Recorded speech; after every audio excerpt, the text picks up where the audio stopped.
At 73 years old, Harold Emerson was more than just a librarian. He was the last living piece of the Redwood Library's soul.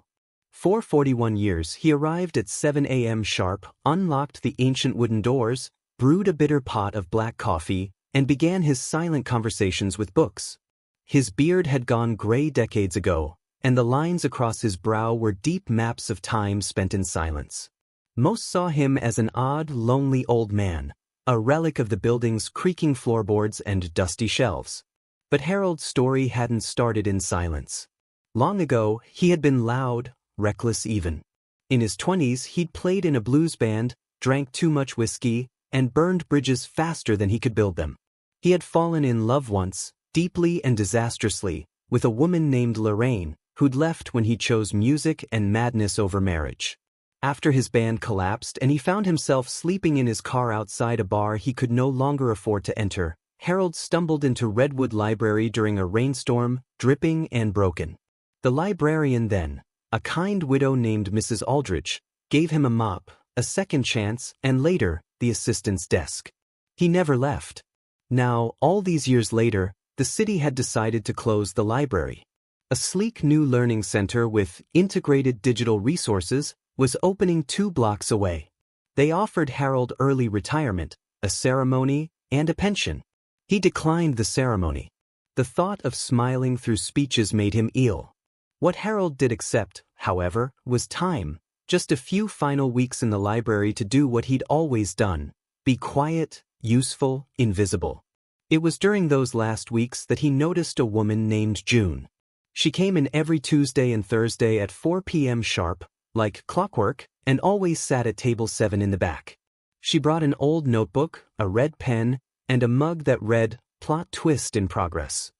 Harold watched her through the cracks in the bookshelves. She wasn't like most visitors. She didn't scroll on her phone. She didn't even touch the library's computer terminal. She just wrote. Focused. Intense. One Thursday, as she passed by the checkout desk, she paused. "I hear they're closing this place." Harold looked up.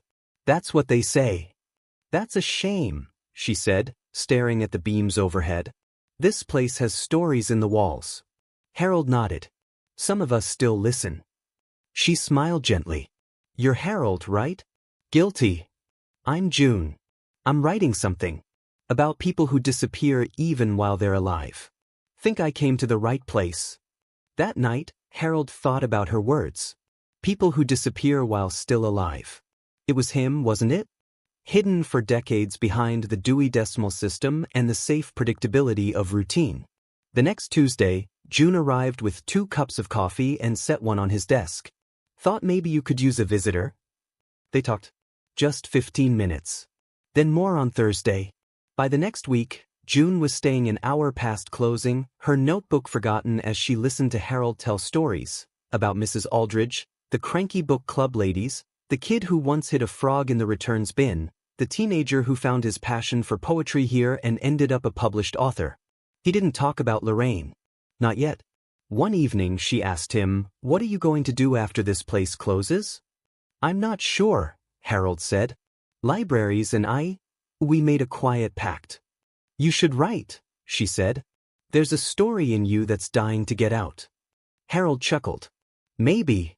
The library's last day came. A cold Sunday. The city council sent a representative.